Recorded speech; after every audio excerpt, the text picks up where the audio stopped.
Dans les écoles, la reprise progressive des cours dans les classes est très surveillée sur le plan sanitaire. Oui, selon le ministère de l'Éducation nationale, 70 établissements ont dû fermer ou bien repousser leur rentrée après des suspicions de coronavirus.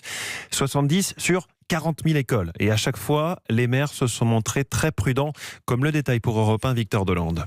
À Roubaix, un enfant du personnel soignant accueilli pendant le confinement a manifesté des symptômes la semaine dernière. Il a été testé positif et le maire a préféré fermer 7 écoles de sa commune car des enfants avaient été en contact avec l'élève malade. Aucun risque non plus à Sens, dans l'Yonne.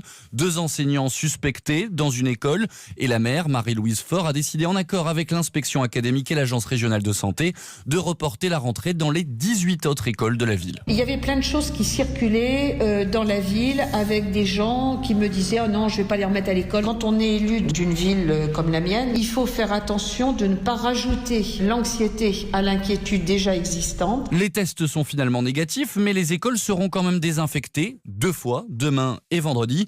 Un principe de précaution que comprend parfaitement Hubert Salin, porte-parole de la PEP, la Fédération de parents d'élèves. On préfère fermer l'école pour rassurer les parents. C'est quelque chose à la fois qui est inquiétant parce qu'on comprend qu'on vit toujours avec le virus, mais relativement rassurant parce que ça veut dire que les situations sont observées et repérées. Au ministère de l'Éducation nationale, on nous assure comprendre les choix de ces maires. Aucun risque ne sera pris, confie un proche de Jean-Michel Blanquer.